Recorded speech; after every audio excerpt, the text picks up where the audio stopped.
Hey friends, welcome back. This is going to be part 2 of my Touching Grass series. We are here sowing seeds today. This is the beginning of the 2026 gardening season. If you're new, my name is Carolyn. I'm the creator behind Girly Junk. I craft, I garden, I crochet. Welcome. Today I'm beginning seed sowing. I'm hoping to get through this video with little interruption between pets, husbands, kids. It's a busy Friday. It's a little off, and not everybody's where they're supposed to normally be. So let's get started. We talked in January about planning. January is all about buying your seeds, getting your equipment. I did have to buy some new lights. I brought up a second grow rack here. My last video, I think you saw my initial grow rack. This is a second one that I have, and this is where I will be starting my seeds. Talking about equipment, if you're new to this, don't go buying a ton of equipment. Amazon, as much as we can hate on Amazon, they do offer a variety of things at affordable prices that weren't readily available to us many years ago. So I do appreciate Amazon for that. However, if you can find these things at a mom and pop store, please do that. Local, support local first. If you can't, Amazon's there. And the things you can get on Amazon, you can get a tabletop light. We're talking inexpensive. It can fit on a countertop. It can fit on top of a dresser. It could fit on a shelf. It's one light system. It would just be one of these.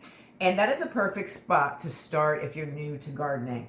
That can hold quite a few new seedlings. If you're not interested and don't have an outdoor garden space and you wanted to start some things for the spring, you could do a tomato or two and start that and your peppers inside and eventually put it out in like a big pot and do like a tomato garden, a salsa garden, where it's a tomato, a pepper, a basil, or a cilantro. Cilantro is a cool if you're in a hot climate. So I think my cat's locked in the basement. I have to go get her. One sec. Interruption number 1. She was locked in the basement. That's where I got my lights from. Okay, so we were talking about starting a salsa garden. New to gardening, you can start something very easy, like one plant of each. And we were talking about cilantro. Cilantro is a cold weather crop, folks. It bolts really fast when it gets hot. So early in the spring, late in the fall, cilantro is a great time to grow. Other than that, it's pretty tough if you're in a hot climate. And here, where I'm at here in Philadelphia, my garden gets really hot. Super south-facing, sunny garden. So cilantro doesn't do well in the middle of the summer. Let's also talk about what we're planting. So for me, I've been gardening for 25 years. I know what my family eats. I know what I like. I know what I want. I know what's cheap in the grocery store, and I have limited space. So I grow in raised beds. I have about 10 raised beds here in my yard, and then I grow in containers all throughout the property. So I have limited space when it comes to my boxes. So things that I don't grow a lot of are things that I know that are readily available and cheap in my store. I have a produce market really close to me, so like cabbage, for instance, is very big in square footage. I don't eat a ton of cabbage, but I do like cabbage. It's not something I'm going to grow in my garden. Now, there are dwarf size of cabbages, things like that are heirloom varieties. Those are great. Those are fun to plant a few inner spacing in your bed and try something new. But as far as those traditional big, green heads of cabbages, I don't. So when you're planting for your space, think about what you're using, think about your space, and think about the price of things. So I know that, for instance, I like a lot of zucchini. It is affordable and cheap at the produce market, but I do like to grow my own. And that doesn't take up too much space. I like to have one of my beds be a zucchini and a squash. I'll intermix some endive, some cabbage, some other things in one box. I make it all, they're all different sizes and shapes. They do well with each other, and that'll be one of my square beds. And I like a lot of zucchini, so I'm going to pick a lot of that, and believe it or not, I'm going to freeze that. I'm going to shred it down. I'm going to freeze it immediately. Goes in my deep freezer, and something like that I'll use throughout my holiday season. I'll make zucchini bread. You could throw it in spaghetti sauce. It's super easy, and that's a long-term way of storing something like a zucchini crop. I'm tangenting. I'm digressing. So my whole point, though, is to talk about what you would actually need in your garden is what you would consume yourself in your garden, okay? So my family, for instance, I've noticed we love to grow peppers, but my husband and I can't stomach the hot peppers as well as we used to when we were younger. So we end up having thousands of peppers that we get really like stuck with what to do with that many. So this year, sadly, as much as I love to grow peppers and all varieties of peppers, and my garden does well with that, I'm going to cut back like on how many peppers I'm putting in my garden. But I do like fresh lettuce. I want to constantly pick lettuce throughout my garden. Though I won't start that seed here, it is something I will want space in my garden continuously. So that's what I talk about in January is planning. Planning your space, planning what you want, planning what you're going to use, planning what you're going to choose, preserve. All of that is in January. So here we are in February. Let's start some seeds. And what do you plant seeds in? There are so many varieties, and I'll tell you what I like. I'm not going to tell you brands. It's not up to me to influence you on where to get it. Everybody lives in a different space. Everybody has access to different things. I like to grow in like cells, and I like to grow in, and believe it or not, in something that's plastic. I find because when I start them inside and it's warm and moist, that a cardboard or something that's paper is not going to work for me. It ends up molding at the bottom, and I don't like that. I don't do that. I don't plant with paper. If I'm doing a big seed that's going to go into the ground and I start that in the greenhouse outside, no problem with a cardboard thing or a newspaper product. That'll go right in the ground. It'll compost into my soil. But something that's going to be long-term on my shelf for weeks here, I have to use something that's going to last with moisture and something that's going to keep that moisture in too, because they're going to be under lights, so that the paper products dry out very fast as well as get too wet and then they mold. So too much. Don't want to do that. So I like cells. I do use these. These are super easy. There's 6 cells. You can get these on Amazon as a pack. These I got from a Dollar Tree. I like the trays. There are some things that I plant in trays, and I'll show you what those are. These are $1.25. They skimped out. They used to be a 2-pack with lids. They're now 1. So annoying. And another thing to just save space is a big cell. You know, I like using those as well, and that's what this looks like. It's a big cell. It's self-watering where you can just fill the tray shallow and the roots will build and sit into the water. It's actually 2 trays in one, and it does come with a dome. This I got from Lowe's. It was like $6, okay? And they're reusable. You don't throw them out. You can reuse that. Other things that work well around your home that you don't need to buy are yogurt containers, cottage cheese containers. Now we are like starting small seeds. So like a cottage cheese container is wide and deep, and it's like if you're doing like a bunch of seeds in that, that might be good for like some flowers or some basil or something like that to start in a bigger container.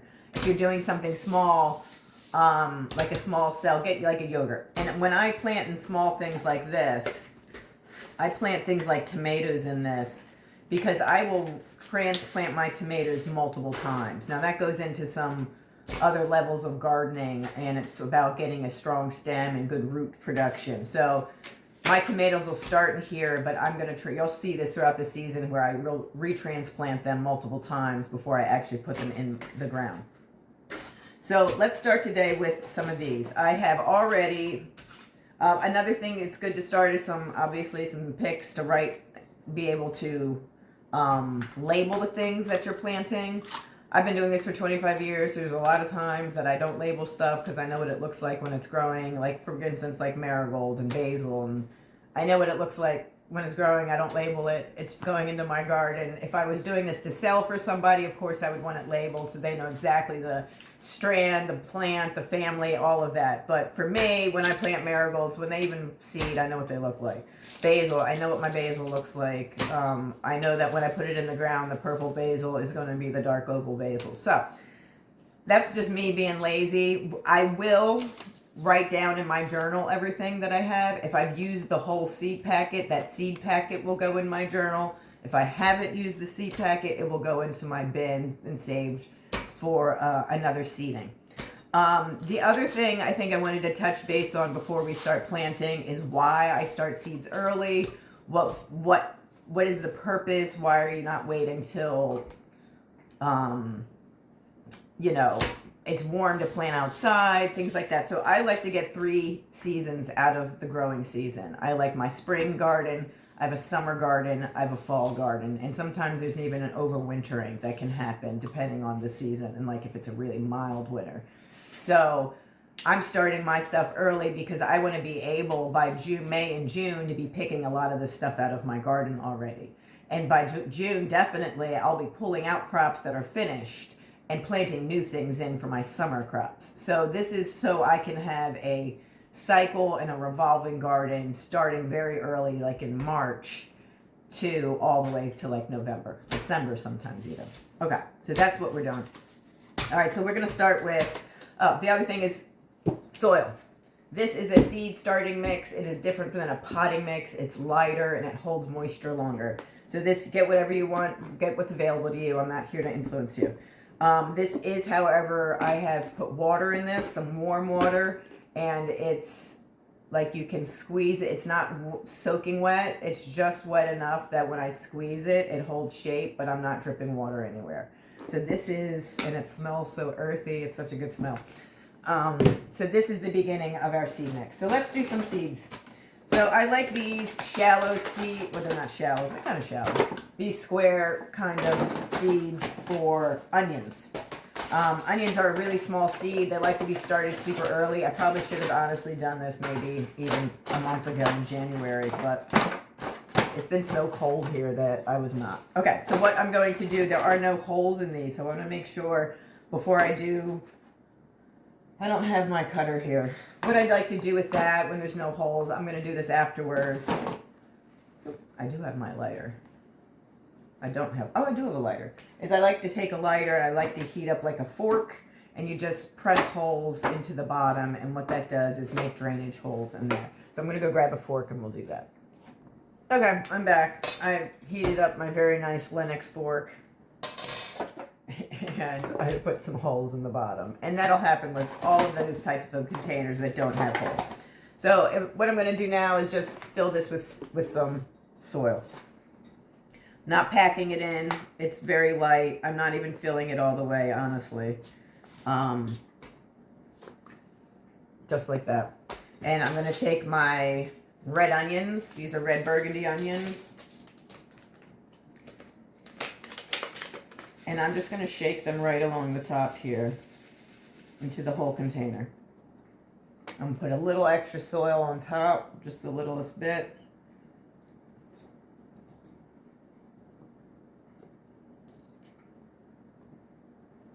And then put my little greenhouse on top. And for right now, because I don't have my journal, I'm going to just put the onion on top. And this is going to go on my shelf. Eventually, I'm going to put a seed mat. I have to go grab my seed mats from down in the shed. I put a seed mat on here. It doesn't need light yet. What happens once you put your seeds on the heat mat? What you need is dark and warm. I could even put these near my fireplace and for a few days, and what it does is help with the germination process. If it's cold, it's not going to necessarily. It needs the right temperature to germinate, and every seed is very different. So a seed mat is a way to bring everything to a nice warm 70-something underneath to help with that process. So let's do another one. We're going to do onions in this one as well. This is going to be a Gran X yellow hybrid. This is kind of like a cipollini. It's more of a flat onion. It's white and sweet and smaller. I love onions. We use a lot of onions, so that's why I like to grow onions in the garden. You can hang them when they're done growing, and they do preserve well in a cool space like in the basement. Or if you have a root cellar or something like that. Or for our case, we have a mudroom that's very cold, and garlic and onion can hang and do well. So, again, not all the way to the top. Just opening this and spreading them right over the top. And eventually, these onions like it cool. Excuse me. Onions like it cool. So once these start going, eventually what I'll do is just put these outside.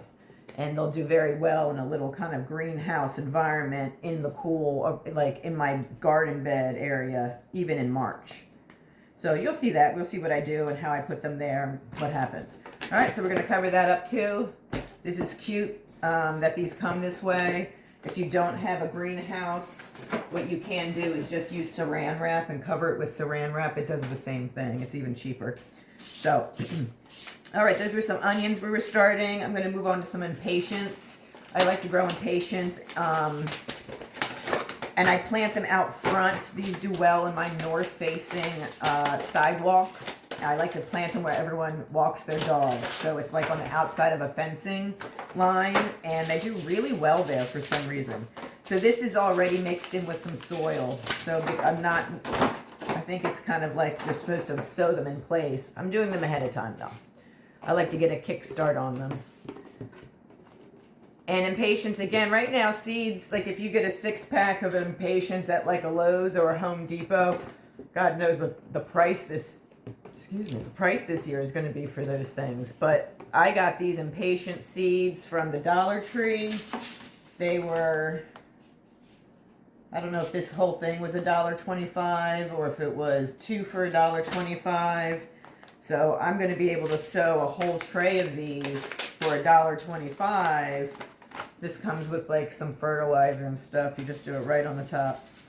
I'm going to sell a whole bunch of these for, you know, $2-3, where I think a whole container of, like a 6-pack of impatiens from a Lowe's would probably run you about $6. And then you're only getting 6 of them. So, you know. All right, so that's what that looks like. I'm going to leave that exactly like that.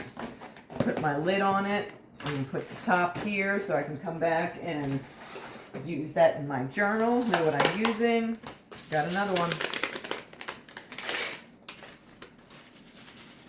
Before I'm done for the night, I'll check back on these. I'll probably give them a little spritz of some moisture if it looks like it's a little dry. Like these are like dry coming out of the packet. These will need a little moisture. So before I'm done throughout the day, I'll put moisture on these and just spray them a little bit, and that's it. Label that. What else? So let's move on to some, I've got some basils. 1, 2, 3, 4 kinds of basils. I have some marigolds, some lupines, some delphiniums, zinnias. I have a whole bunch here. So I'll do, leeks and onions. We still got more. So I have warrior onions. They're like scallions. And then leeks, some of my favorites. So what I'm going to do with those is plant those separately, each in their own container. I don't need a ton of these. I would love to grow a bunch of these, but there's just not a lot of space for, I don't want to use my space in my garden just for, you know, an abundance of leek. But it is fun to get a nice batch of it because, again, it's something that I can easily throw into a soup, make a big batch of soup. Then I can freeze those soups in smaller portions, and then I've used my crop and extending it by preserving what I'm using. Okay, so here we go. So we're going to take some warrior onions, and what I do with these is I just do a little sprinkle in each cell. You're going to end up, I'm doing 2 in each. I'm overzealousing here. Look at me. I'm doing containers, 2 containers. And because I have extra seed, I'm going to write down what these are. I have a pen here, and these are warrior onions, and there are 2. And to even be, today's date is 2/13 is the date I sowed them. So I'm going to pop that in. I'm going to put these up here, and at some point I will put some plastic wrap on them after I give them a spray. One more we're going to do is leeks.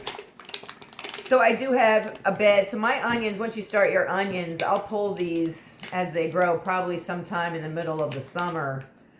I don't need huge onions. I just want a bunch of onions that I can then dry. So sometimes I'd rather grow a lot of smaller onions. It's just my husband and daughter and I right now in the house. You know, I don't need some large onion. All right, so we're going in with the leeks. Same thing, a few in each cell. We do separate these later. These will be pulled apart and put in the ground. So it's all right if they're overcrowded right now. It doesn't matter. They're just starting out. You know, we can separate them later on and give them more space to grow. Have extra seeds left over, so I'm going to write down what these were. And these were leeks. And this is 2/13. Happy Galentine's. Same thing. I'm going to put a little pop in there. So we got onions started. We've got impatiens started. I think I'm going to go ahead and start some basil.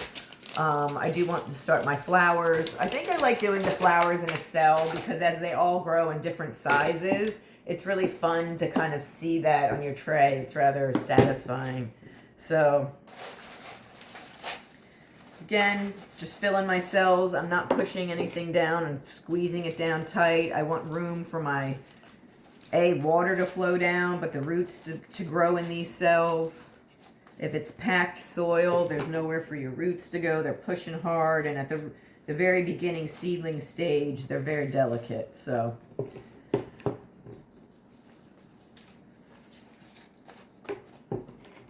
I'm excited to get this started. I think too, once you get to this phase is really like the beginning. You know, you have to, this is it, no turning back once you start the seeds. So just banging down, brings it down a little bit. If it needs a little topping off, do that. I'm already running out of soil, so this might be the last thing I plan on camera with you guys because I'm going to have to restock on some of this stuff here.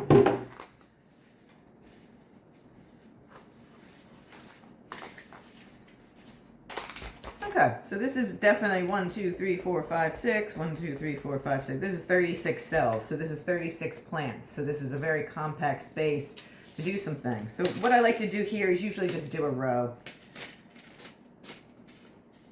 This is lupine. These are kind of bigger seeds, so I'm just going to do 2 in each cell. And there might be some seeds left over after this too. And I'm not pushing them in deep. You can look on the back of the seed packet. It'll tell you how deep to push these down and what depth they like and more information along that lines. My cat, one sec. All right, I'm back. I've planted my tray of seeds. I've labeled them. I have a spray bottle. We're just going to do a quick spray on the top. Press down some of these big seeds like the marigolds. They're big funny seeds. These are not, no, yeah. No, these are zinnias, my bad. So I'm going to press those in. Little soil on some of the thinner seeds. A little spray on top, and then I'm going to come in with some cling wrap. Oh, this is brand new. Caution. And we're going to go ahead and cover the tops of the seeds that I've already sowed that don't have a top. And this makes the greenhouse effect where it locks in that moisture and it just creates the beginning process of germination. It just creates the environment that it needs. Dark, warm, and moist. The minute they start germinating and come up, take that greenhouse off. It can mold very fast. All right. So this, and then just gently covering the top, just like that. It'll create those greenhouse environment. Oh, this is going to go in here and going to go on a different shelf. Same thing. I want to cover a spray and cover up. I don't know if you can see. Maybe I can pause and see if I can bring it with you. Hold on one sec. If you can see, we're already getting the greenhouse effect happening. You see the condensation building up on the boxes already. So that's the purpose of. And then if it's too much, you can just pop them open and give them a little air inside of them. Well, that was fun. Okay, so it's working already. All right, so I'm going to just spray these guys, put some plastic on, and then I'm just going to plant, I think, one more with you, and I'll turn the camera off and finish my tomatoes and my peppers. I need to make some more soil, so that's covered. Another thing I like to do, and I'm just going to grab some soil, just some potting soil, is I love to grow cat grass for my cats. So I'm going to do that with you. So I've got some potting mix here. I'm just going to add a little water to it. I'm using these great mugs that I believe Annette gave me. They're a stacking mug, what they say grow. I love them. They're so cute. But I'm going to use them right now to grow my cat grass. If you've never grown anything, this is a super easy thing to grow. It can grow in a shallow container. It could grow in a big one. This grows really fast. It could grow in a sunny windowsill. It's very satisfying, and if you have a cat, they'll love it. All it is barley seed. That's what cat grass is. So this is a little moist. If I can tip that down, you can see what I'm doing here. Some moist soil in my mugs. These are gonna sit on my counter. That's why I have them in mugs. I want it to be a little decorative. I'll put one here and I'll put one upstairs. And it grows so fast, and I seed it very heavy. So I want it very thick when it comes up. And honestly, in just a few days, this is gonna be growing, and my cats are gonna be all over it. And so again, and then the roots grow deep and thick. It's it's fun. So what I recommend is definitely trying this. I'm just going to cover a very little bit of soil on top, not a lot. Doesn't need a lot. It's going to pop up very fast. Probably doesn't even need soil, honestly. You could probably just germinate it right there on top. Spray it.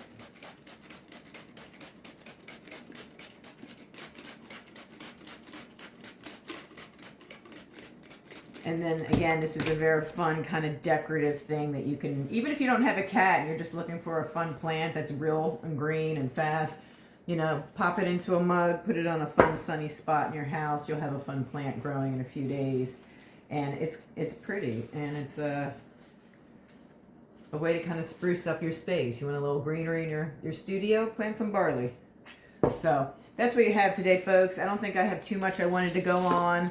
I have a box here that I collect the seeds that I finished, and I will take that and use that in my gardening journal. I'll write everything that I wrote down and did today. I have my notes. This will probably go right just in my journal. We talked about equipment and needing to have your grow lights in our first episode. To recap that, to start seeds, you're going to need lights, because at some point here, and I'll do some photo updates to you and just show you how the growing, how many, like in a week, what does this look like? Until the seeds start coming up, I'm not going to turn my lights on. Once they start coming up through and you can see them, the lights go on, this comes down, they sit about just a couple inches above them. I don't want my seeds reaching for the light. It's going to grow a long, thin stem and get, you don't want that. What you want them to be is bright and bushy. So you want that light to be right above them so they're not reaching far, right? So, and that's why you want your lights to be able to go up and down, so that you can maneuver. And again, we talked about Amazon does have a tabletop version, very affordable. Lights go up and down. It's a grow system. Find a bookshelf, a countertop. It's easy to start that. And it's affordable with that. Go to the Dollar Tree, find yourself a container, find yourself some seeds. If you're really scared, plant barley. You can't really mess that up. And what else? I don't think I have much else. If you have questions, leave them down below. I love that you're starting this journey with me. I feel like all over the place. I've never filmed myself doing this. This feels a little alien. I'm trying my best to remember all of the information that I would give you as far as starting seeds. I think I'm just going to finish all of the rest. I've got zinnias, marigolds, peppers, and tomatoes to finish. I do have a bunch of seeds that I'll start outside. And then at some point, I think in March, there are seeds that I don't start here, but I'll start early, and I start saving milk jugs for that. It's called overwintering or winter sowing. So I will gather milk jugs for the next few weeks, gallon containers, water containers. It doesn't even matter. It's the size and the plastic dome shape that's the matter. So what I'll do is I'll take my milk jug and cut 2/3 around the middle, so it kind of makes a top, and I'll fill that with soil, with drainage holes, and those are the things I'll put outside in March in that little greenhouse that we've just kind of created, because we'll tape it up, and it has a hole at the top, so moisture can get in, air gets out, it creates a greenhouse, and those are great space. That's where I start my broccoli, my cauliflowers, my collard greens, any dark like spinach, things like that. Because what's going to happen is you're creating a greenhouse outside, and naturally it's going to start germinating when it's ready to within the climate. So somewhere in March or April, you're going to start seeing that up. And eventually what will happen is they'll get big enough and it's already adjusted to the climate that I can then just directly sow them into a bed. So all of it's going to be started outside in a milk jug. Again, I have 10 raised beds, so I don't have a huge farm. I'm not planting 30 rows of something. I'm planting maybe 4 broccolis in my early spring garden, and I'll replant again in my later garden. So sometime in the end of the summer, I can replant broccoli again, and that'll grow through into the fall, and I'll have a second picking. Carrots will be sown very early out in the garden. I'll do that in the ground and cover them with hay. And same with like sweet peas. Peas are a cool weather crop. Cilantro is a cool weather crop. Spinach is a cool weather crop. Dark greens do well all the time, but they also do really well in colder parts of the season. So early spring and fall. Celery is another one like that, and that comes back year. So then there's a part of my garden that is a perennial garden. It's coming back every year. I'm not replanting. Sometimes I do dig stuff up and replant some stuff, but each year, like horseradish is constantly coming back. Mints come back. Catnip comes back. Lavender comes back. Celery comes back. Lots of herbs come back. Lemon balm, things like that are coming and reseeding themselves, and I'm not replanting them each year. I'm literally at the end of the season clearing it out so it's not overgrowing my garden. So anyways, I'm tangenting again. Thank you for joining me today. This was a long episode. This was Touching Grass, episode number 2. I'm Carolyn from Girly Junk. Have a great day. Happy crafting. Happy gardening.